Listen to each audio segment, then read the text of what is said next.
Everyone, please unmute your discreet in Seattle.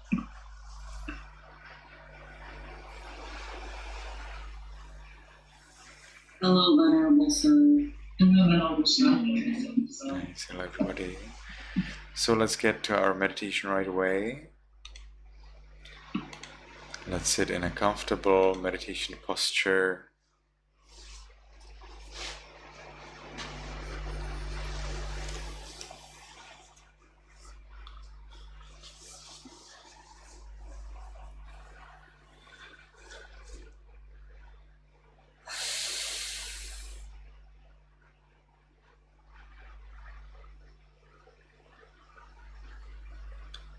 Make sure your back is erect, side cast down.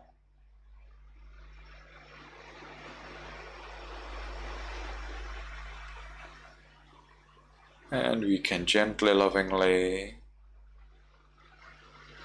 determine from now on, for 15 minutes, I will meditate on muscles and radiate loving kindness without any movement.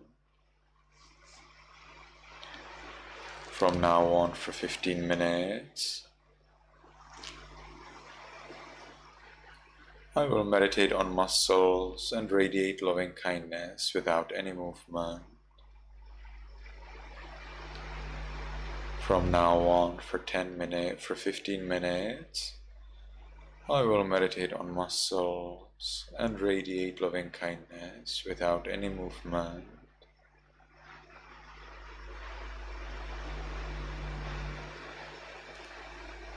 And with that determination, we can gently, lovingly notice the flat piece of flesh at the top of the head. We allow it to be heavy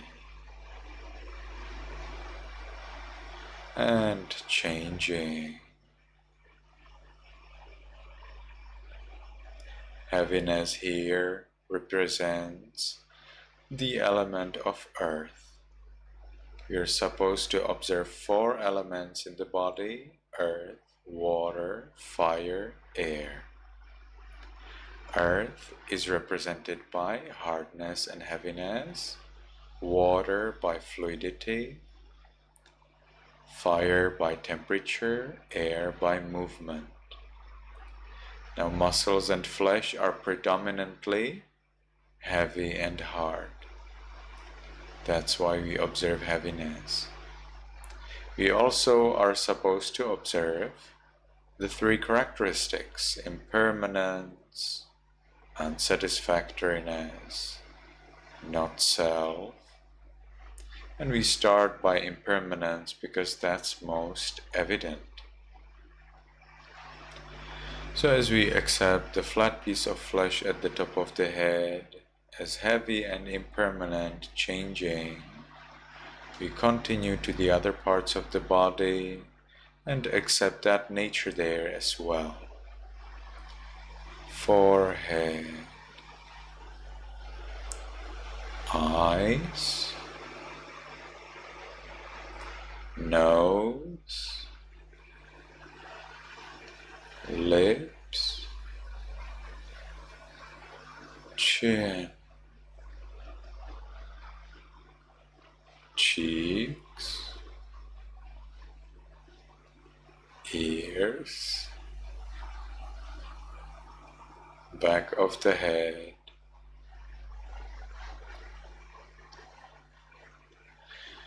and we allow all of the muscles and flesh throughout the head to be heavy and changing.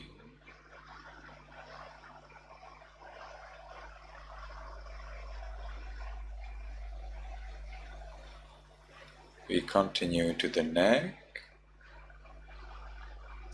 shoulders, arms, elbows, forearms, wrists,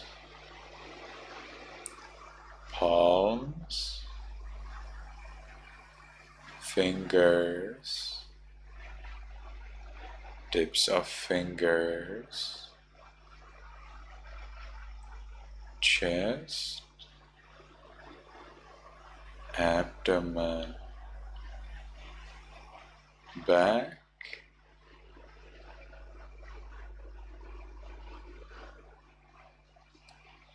and we allow all of the muscles and flesh throughout the upper part of the body to be heavy.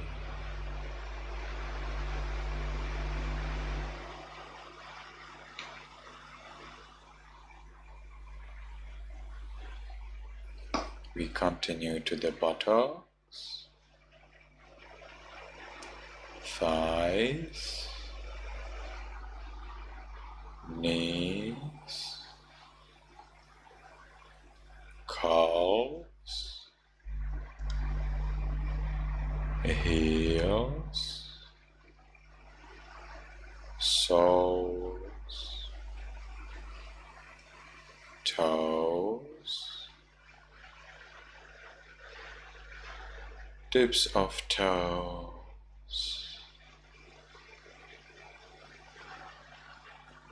and we allow all of the muscles and flesh throughout the body to be heavy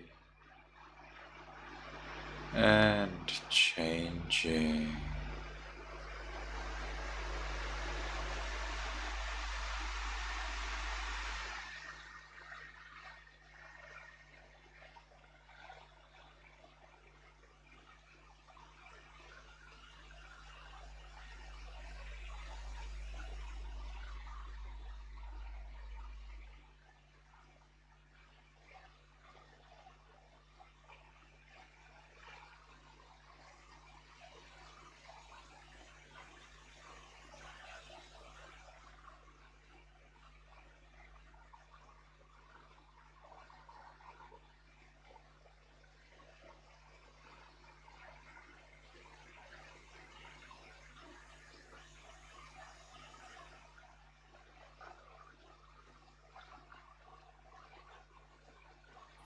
Now let's go again at the top of the head, and this time we will be observing and accepting the fact that this flat piece of flesh follows the shape of the bones on which it is stuck. And we will then gradually accept this very fact that these pieces of flesh, these muscles, they follow the shape of the bones on which they are stuck.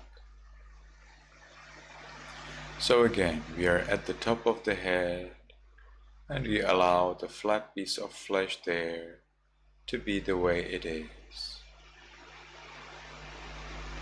We continue to the forehead, there's a muscle.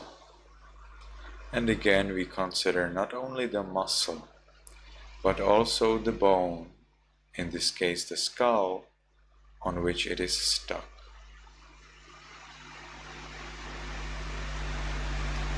And in the same manner we continue to the eyes, nose,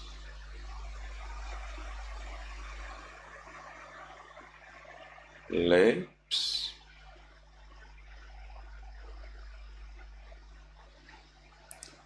chin,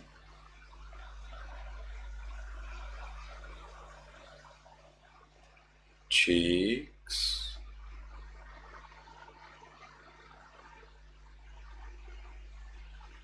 ears,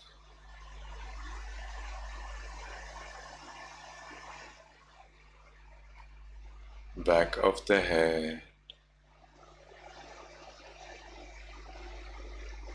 and we allow all of the muscles and flesh throughout the head to follow the shape of the bones on which they are stuck.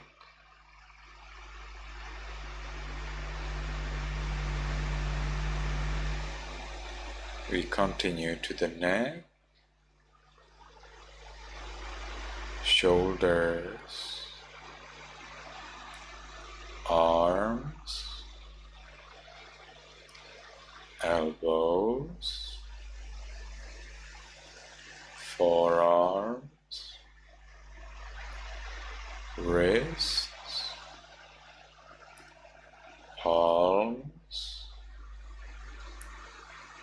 fingers, tips of fingers,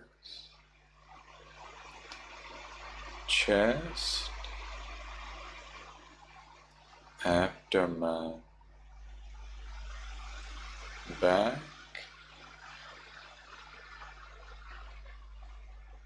and we allow all of the muscles and flesh throughout the upper part of the body to be heavy, and follow the bones on which they are stuck.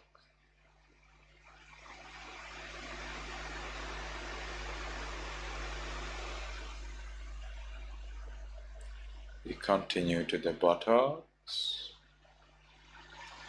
thighs, knees, calves, the heels, soles, toes, tips of toes,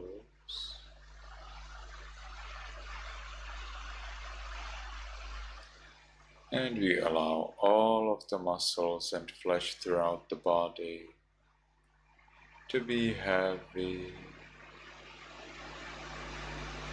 and follow the shape of the bones on which they are stuck.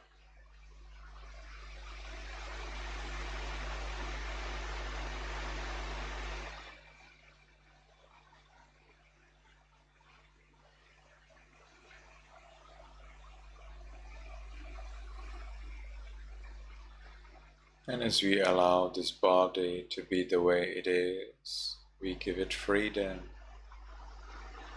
Now let's enjoy our freedom from worry about the body.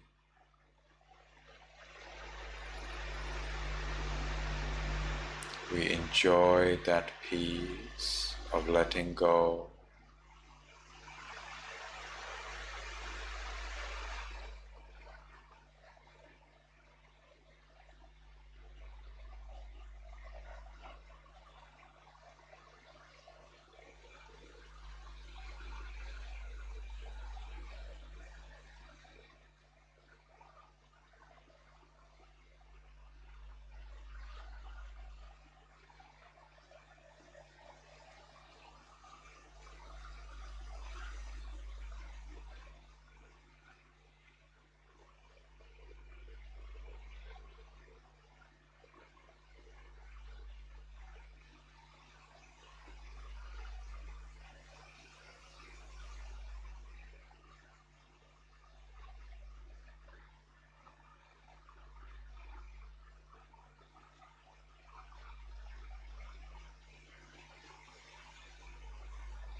Now let's share our peace with other living beings.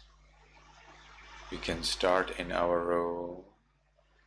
In our minds, voicelessly, we can recite again and again. May all beings in this room be in peace. May all beings in this room be in peace.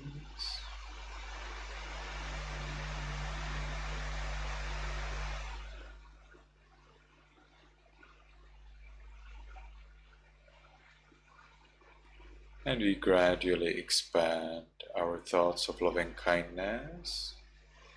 May all beings in this building be in peace.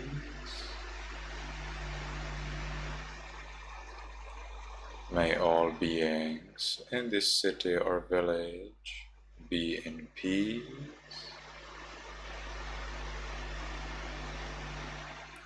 May all beings in this country be in peace.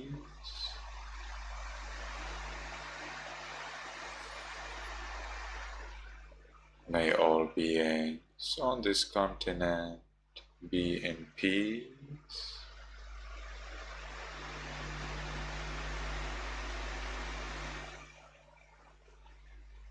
May all beings on this planet be in peace.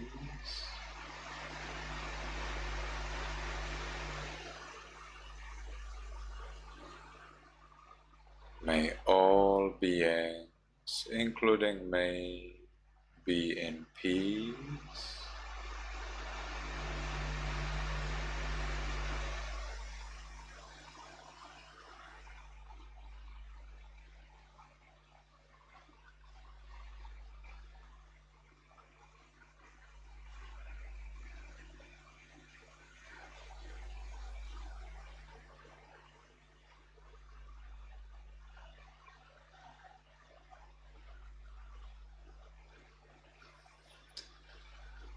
Now, because the time for this sitting is finished, let's make the last determination in our minds voicelessly.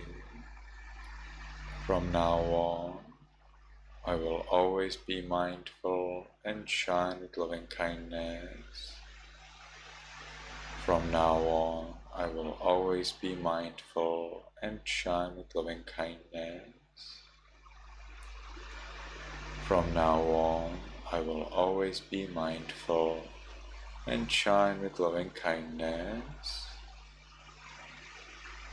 And with that determination, we can slowly, mindfully change the way of our sitting.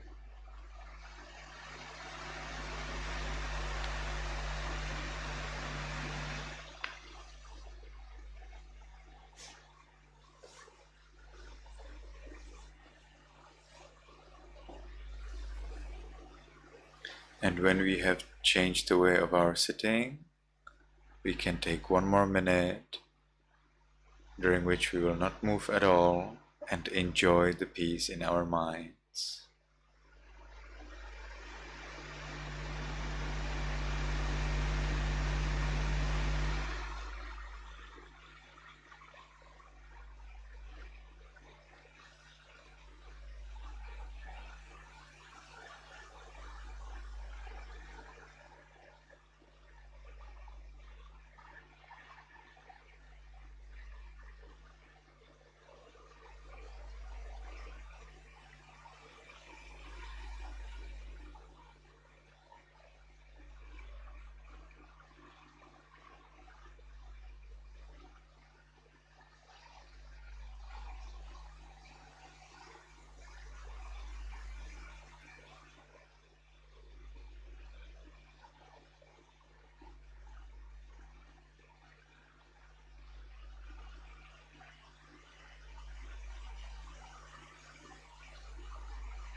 Okay,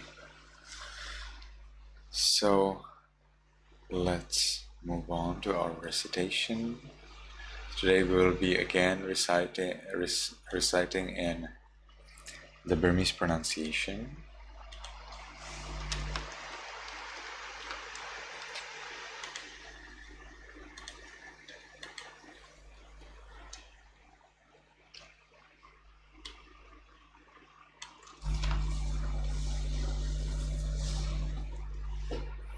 So I will ask everyone to unmute.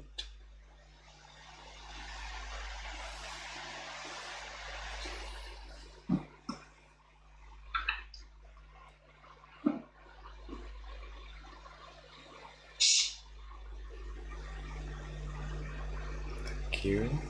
So you can keep your hands together at the chest as a symbol that you mean it seriously, that you want to take the 3 refuges and 5 precepts. And be careful about my pronunciation and see if you can follow it as exactly as you can. So first I will say Amaha Wadamitam Wadeta that is not to be repeated, please you can reply ama bhante. So let's try that together. Yamaha wadami tam wadeta. Thank you. So now you can repeat after me. You're requesting the 3 refuges and the 5 precepts so that I give them to you out of compassion, and you repeat after me. Okay, so let's start. Aham bhante titaranena taha piensatilan piensatilan dhamman yasami anogahan katawa tilan deta me bhante anukampan upadaya dutiyampi aham bhante titaranena taha piensatilan dhamman yasami anogahan katawa tilan deta me bhante anukampan upadaya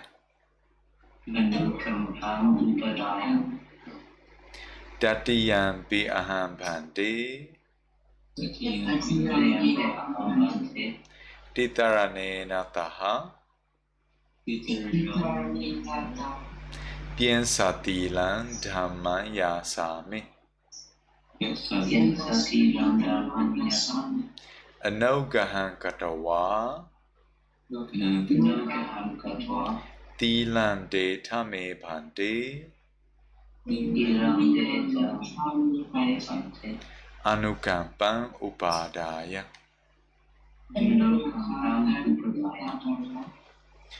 namo tata bhagavato arahato tamma sambuddhassa namo tassa bhagavato arahato tamma sambuddhassa namo tassa bhagavato arahato tamma sambuddhassa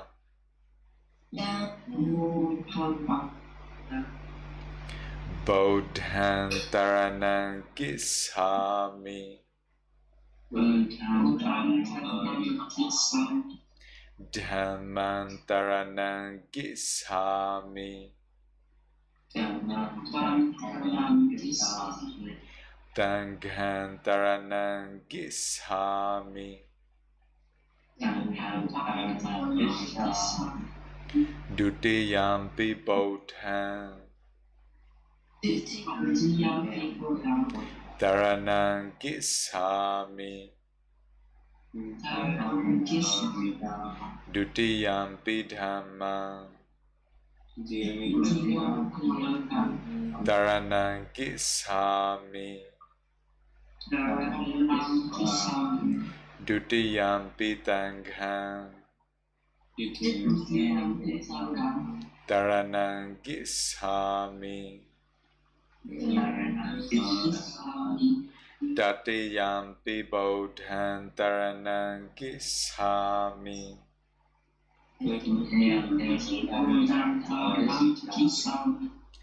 Tatiyampi dhamman taranang gishami.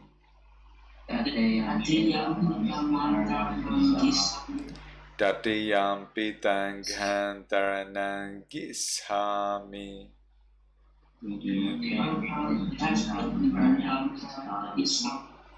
So now I will acknowledge that your going for refuges is complete, and you can then reply, Ama Bhante. Yes, Venerable Sir. Tarana Gamanam Paripona. So now come the 5 precepts. Panatipata. Veramanitikha padantamadiyami.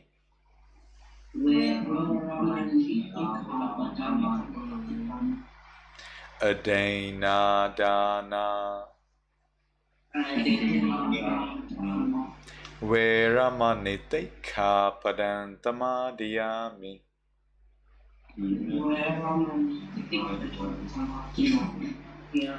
Kametu. Mesasara. Veramanitikha padantamadiyami.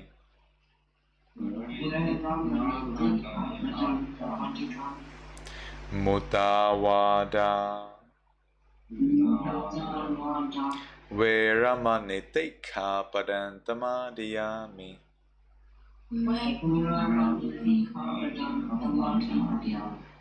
Durameraya. Missa. Pamadatana. Veramanitikha padantamadiyami.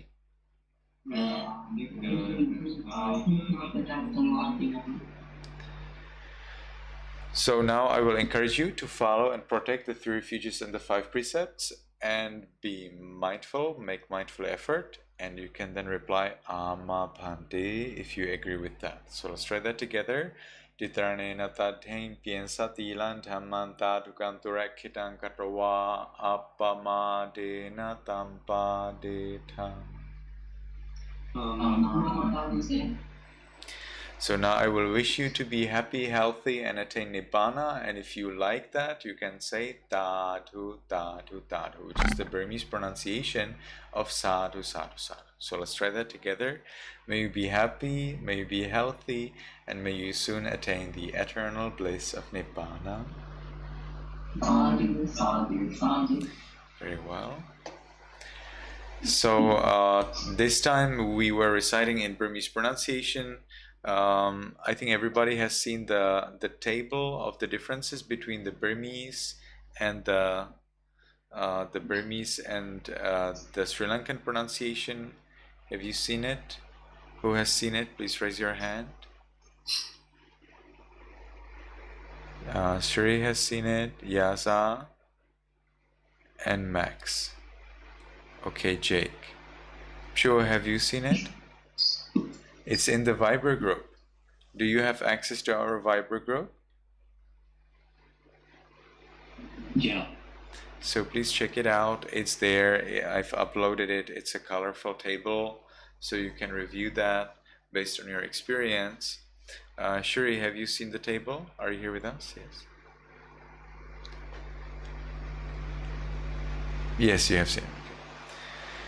So next week we will be reciting. Hopefully, I'll remember. Next we will be reciting in the Sri Lankan pronunciation, and then the other week in Burmese pronunciation, and like this every week we will be now alternating, because I think you already understand the basics at least a little, and therefore we can start alternating week by week.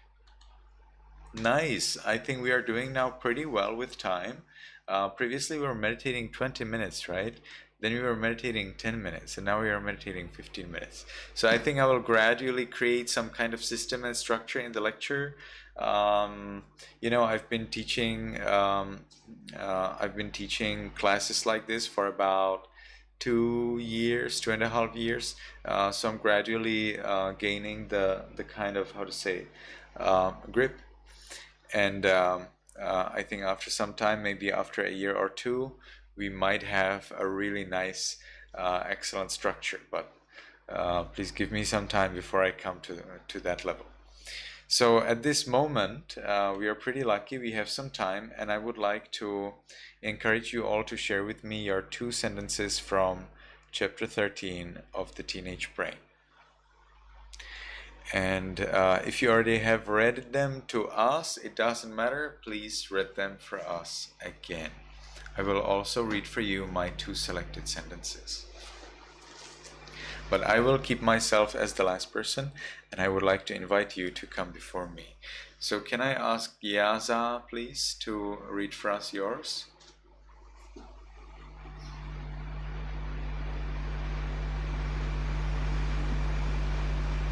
Oh, I was unmuted this entire Yes. time. Well, I don't have my notes with me, but I do remember that the chapter talked about technology being like a drug that you can easily get addicted to. I personally think I'm addicted to technology myself. Okay. I would like, we are fine with that, but next time, please write it down. Okay? I think it would take you about 2 minutes, and I want you to have it written down. Okay? Yes, thank you. Now, what about Pshu? I have the compulsive need to be digitally connected happens on 2 levels, behaviorally and biochemically. Every ring, ping, beep, and burst of a song from a smartphone results in an "oh wow" moment in the brain.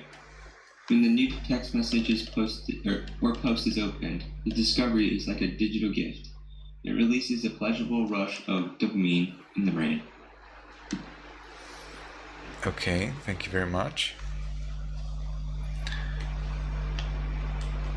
Then Jake.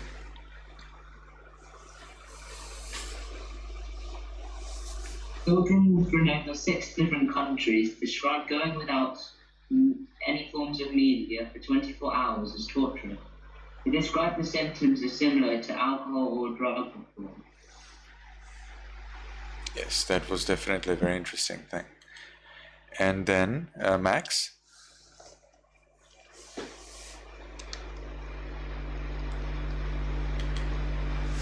The chapter was about technology addiction having a similar effect in a teenager's brain, like drugs or alcohol, and the possible exposure to underage gambling.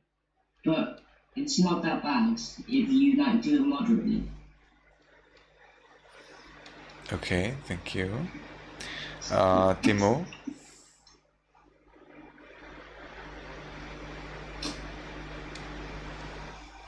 The effect on brain structure in adolescents is that 15 adolescent males with a diagnosis of internet addiction were compared with non-gamers, and the findings show gamers have smaller or conventional frontal cortex regions in an area involved in model relations or risk-taking. And I think the chapter is talking about technology and stuff in the teenagers' brain, how they get addicted to it, how they get addicted to the technology, how is it a drug. Okay, yes, thank you very much for your sharing. Shuri? But obsessive gaming in the adolescent, to the exclusion of most other activities, appears like an addiction to have both immediate negative effects and long-term negative effects on the brain. And on the other hand, studies show that multitasking actually interferes with learning in adolescents, and that it takes anywhere between 25% and 400% longer for a teenager to complete his or her homework when multitasking is involved. Yes, very good. Yes, I also noted that one. Okay, Yamo. So embedded in our consciousness are smartphones that 2/3 of cell phone users report that they feel their phones vibrate when in fact they don't. And then the converse is also true, that the actions of a teen can resonate through a much larger community than in the past. Yes, thank you very much. So I also have some notes. So first, it seems that a modest amount of gaming, like any form of learning, can actually be good for the brain. A study from the Max Planck Institute in Germany showed that gaming was associated with some region of the brain being larger. In particular, the entorhinal cortex, hippocampus, and occipital and parietal lobes. These are areas that are important for working memory and visuospatial skills. That's one note. Second note, not only is multitasking an impediment to learning, say scientists, it also can prompt the release of stress hormones such as cortisol and adrenaline. Chronically high levels of cortisol have been associated with increased aggression and impulsivity, loss of short-term memory, and even cardiovascular disease. Multitasking can wear us down, causing confusion, fatigue, and inflexibility. So I liked very much this point in this chapter where it shows that teenagers believe that multitasking is good for them, but in fact it is bad for them. So definitely there was an interesting lesson to learn, and you may like to consider how do you organize your timetable, how do you organize your activities, and make some improvements so that gradually you spend your time as well as you can. Now, these days I study at a university, so I'm back at school. So I think I can now better understand your hardships. And I have struggled so much the first few weeks. Now I have 2 courses behind me. I have still many courses. I'm studying MA degree program. Now, if you want to save your time, I would like to suggest to you to consider using a tracker. That's what I use. I do not use a tracker to track everything that I do.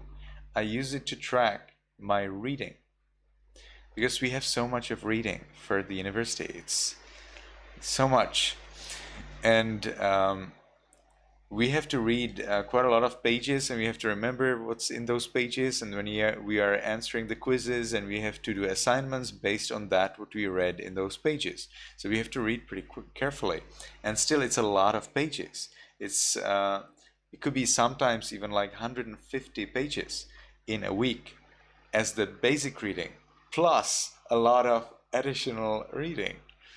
So and we need to remember, it's not like reading Harry Potter, you know, it's a lot of facts and facts and facts. It's not so easy.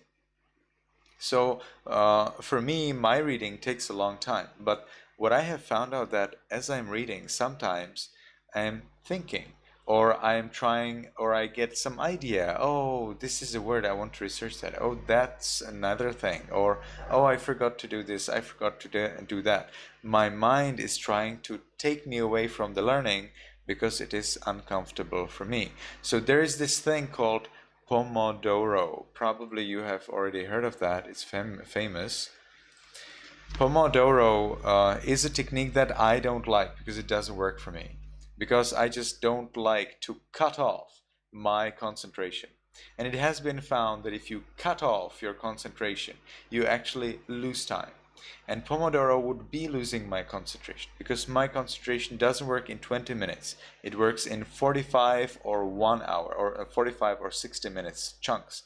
So for me, Pomodoro would be working only like 45, 60 minutes. But even then, I'm not happy if I'm leaving off work unfinished. I feel like all of the work was useless if it is left unfinished. Of course, not always, but probably you understand me. So I do not like Pomodoro, but instead I use a tracker. And a tracker, what it does, it tracks what you are doing. So I want to show it to you and encourage you to make use of your time. And then I will move on to Dhamma because I will show you how to use a tracker for meditation. So I will share with you my screen again so that you see what I'm doing in here. So a tracker is for free if you use it in your phone, but it is not free for use in computer. I need to use it in computer, but it's relatively cheap. It's, I think, like $3 or $5 per month.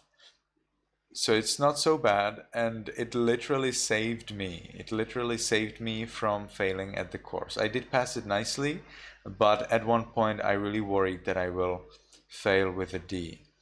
So so now in Pomodoro, what you can do, you will get a kind of like this thing. You see, it's also similar to a phone.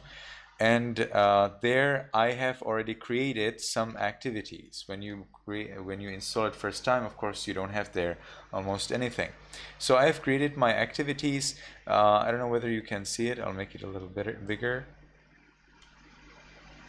So I have there some activities that I sometimes do. Some of the activities I do rarely. Some of the activities I do often. You saw their shopping. Well, I do not touch money, but sometimes donors invite me to a shop and I tell them what I like, so then they get it from me. But I do not touch money, so I would not be able to go there alone. Sometimes I do video editing, that's true, but these days my supporters do that for me. So those things that I do more often are coming at the top, and the things that I do less are coming at the bottom.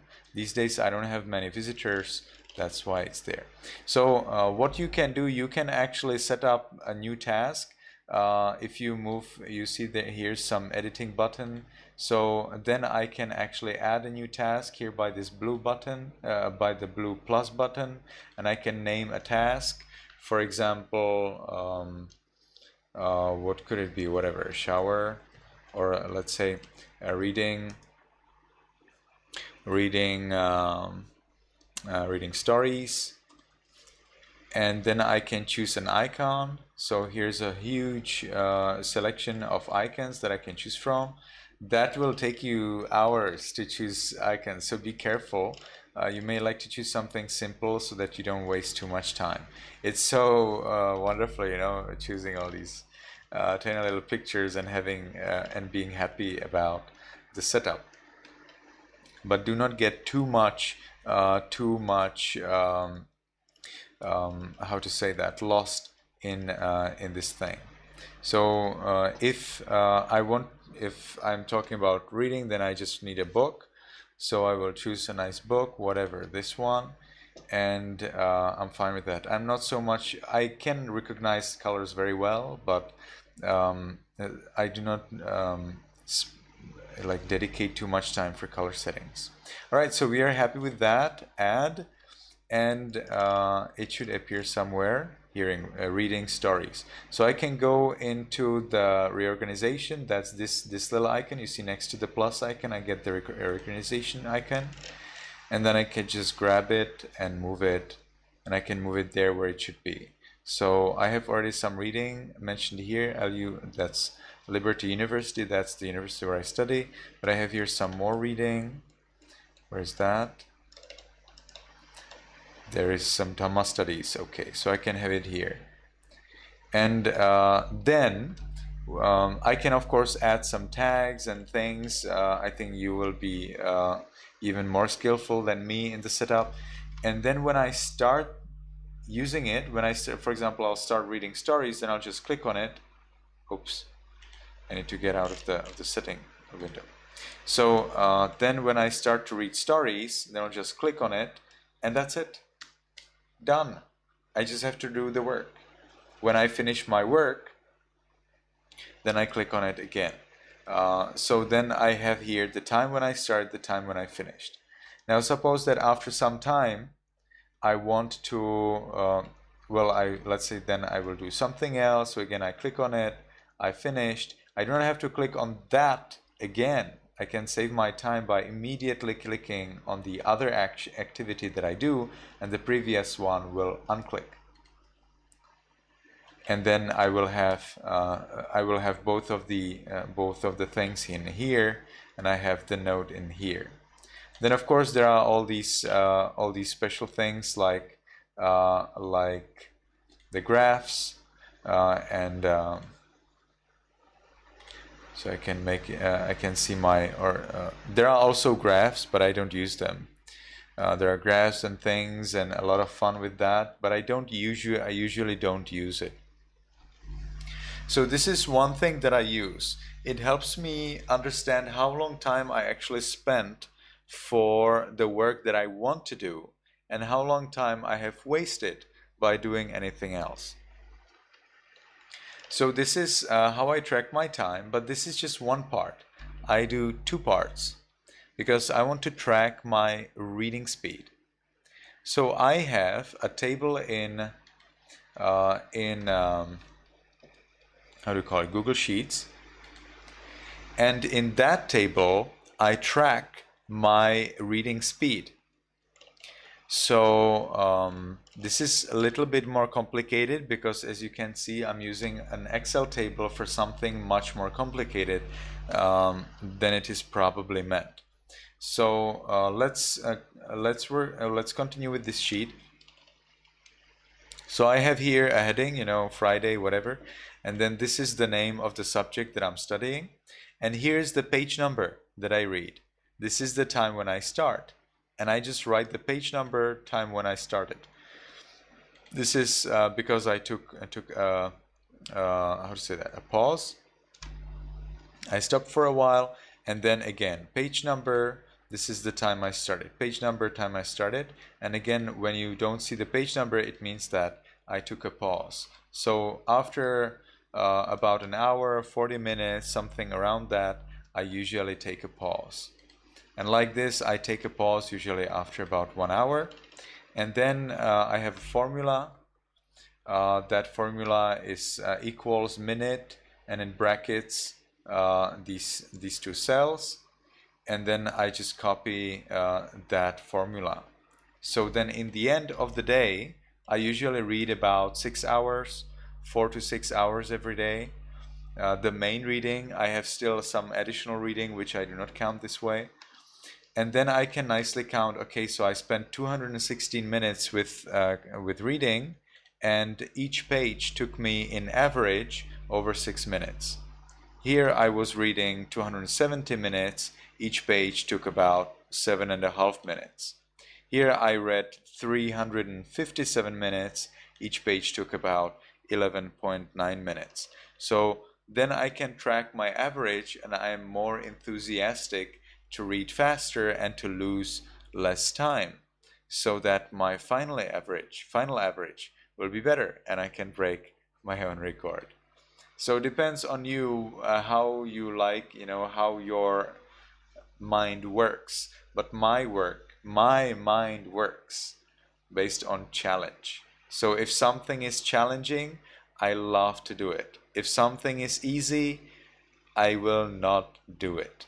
So I need to be very careful and always create challenge in whatever I'm doing, but it of course must be a workable challenge. It cannot be something that I just cannot do, because then I just give up, and that's the same thing as when it is too easy.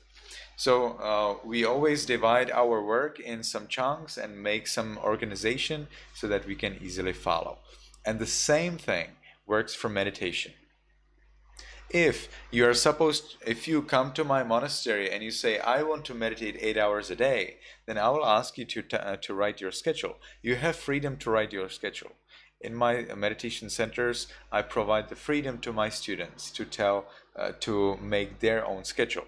They need to follow the same time for eating, that's true, and the same time for chanting, and probably the same time for sleeping, but their meditation schedule can be according to their desire or their abilities, or whatever they wish. So they need to write it down. You cannot just sit down and meditate 8 hours at once. Just like you probably will not be reading 8 hours at once unless it's a very, very interesting book. And there are books like that. Probably not, your textbook is not one of them.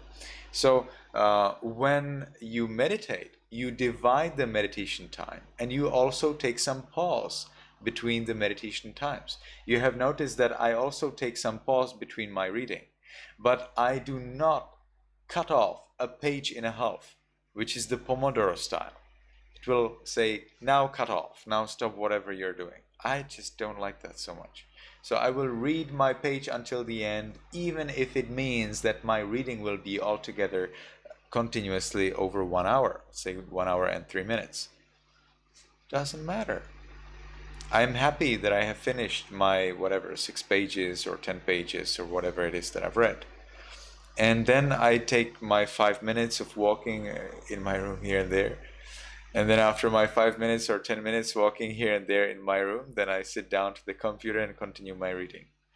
That's what I do. Sometimes I take exercise in that little, how do you call it? Recess. So this is how I study, and I found it very helpful.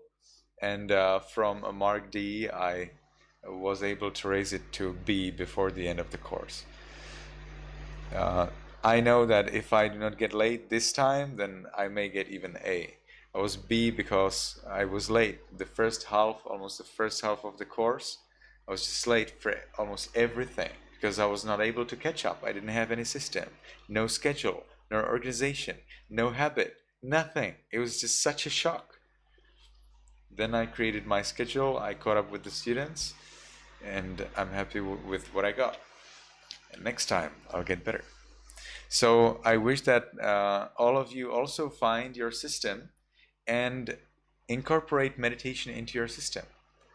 I have my meditation happening in the morning. From what's that time? 6 to 6:45.